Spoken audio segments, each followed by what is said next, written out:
Hi, babe. Welcome to the Horror Babe Show. I'm your host, Chelsea Beller. It's May, which means Mother's Day is right around the corner. So, my mom came to town for an early Mother's Day.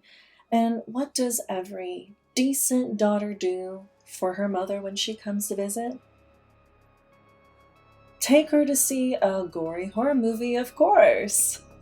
That's right, I took my mom to see Sinners. Let's review Sinners.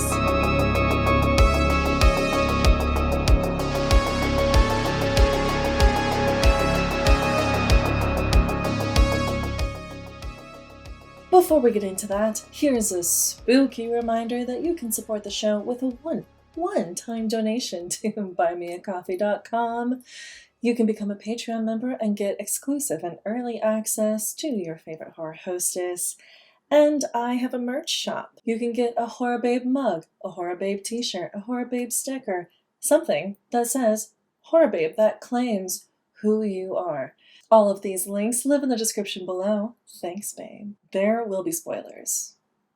Please be advised. Sinners is a 2025 horror adventure film directed by the incomparable Ryan Coogler, starring Michael B. Jordan, and Hailee Steinfeld. Twins Smoke and Stack come back to Mississippi Delta from Chicago to open a juke joint featuring their cousin Preacher Boy, their musical entertainment. Weirdly enough, things go awry. From the get-go, this film pulls you in, lures you in even. There's this slow opening scene that is suddenly intercut with these flashbacks to what we'll see later in the film. And each flashback is hit with this jarring musical note.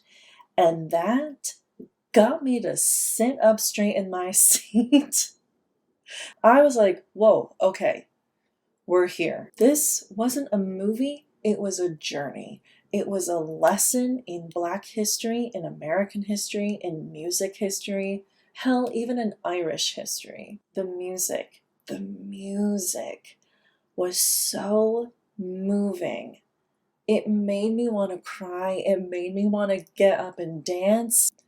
Spoiler, there is a specific part where they're all dancing in the joint, and these people from different times and different cultures start blending into the scene, dancing through and embarking onto the set so fluidly. And for whatever reason, whether it was the music, whether it was these diverse cultures coming together in one setting, whether it was the present day, something about it made tears fall down my cheeks. It was beautiful. It was so beautiful. This film, big spoiler, maybe, it's a vampire movie, right? This vampire movie made me cry twice. It made me emote every second of the film for the 2 hours and 17 minutes that it went on, and then for hours afterward. I was like enthralled. I was laughing my ass off. I was shocked and appalled. I was mystified. I was disgusted. There was so much going on, and it was done so beautifully and elegantly. As the musical numbers continued, and there's only a couple, but there was a point that I was like, are we getting into musical territory, or are we not? Because I didn't come to the movies to see Wicked. I came for vampires. And thank God, there's just a select number of dances and songs. It doesn't enter musical territory, which is not a thing for me. I'm not a fan of movie musicals. So I'm glad it didn't get to that point. This was definitely no Wicked. More on the music. Miles Caton. This is his first acting job. It's the only thing on his IMDb. How is that possible? He is amazing. He is so talented. He has the voice of an angel. With that singing voice and those acting chops, he's gonna go far. He's gonna go so far. I'm thrilled. I'm thrilled to see what he does. I just, oh my God. This film was such an experience. There were so many influences that beautifully blended together. It was From Dusk Till Dawn meets Baz Luhrmann meets American History meets Luck of the Irish.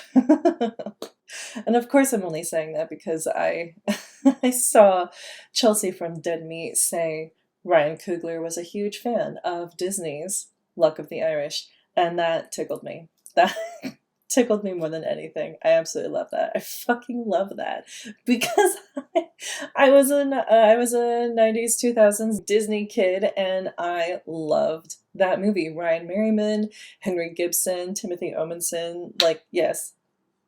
Yes, Ryan, you have great taste. I don't know what to tell you.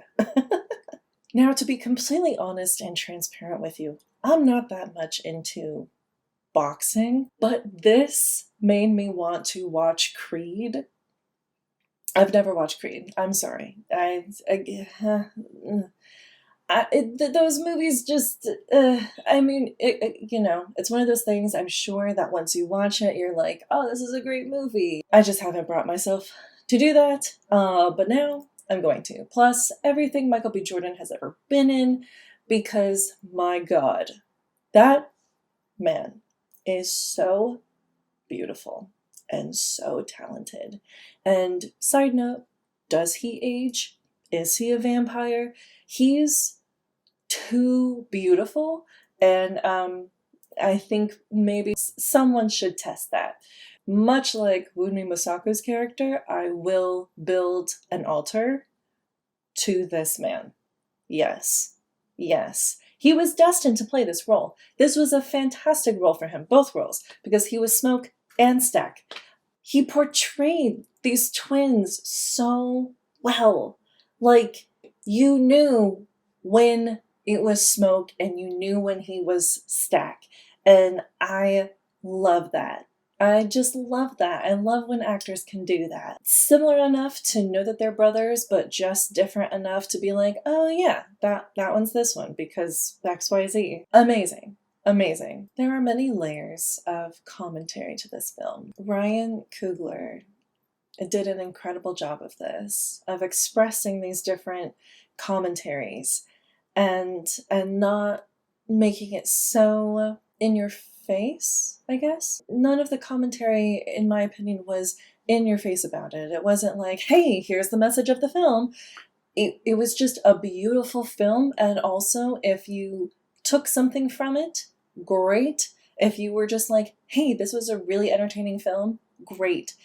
For me, I love I love to extract those messages that the director, producer, writer, actors are trying to express. And so, in my opinion, one of the messages is that history repeats itself and music repeats itself. But the difference is that music, I'm like emotional, music can set us free. Music can bring us together. God damn it. That is so beautiful. That's like, that's fucking beautiful. It's true.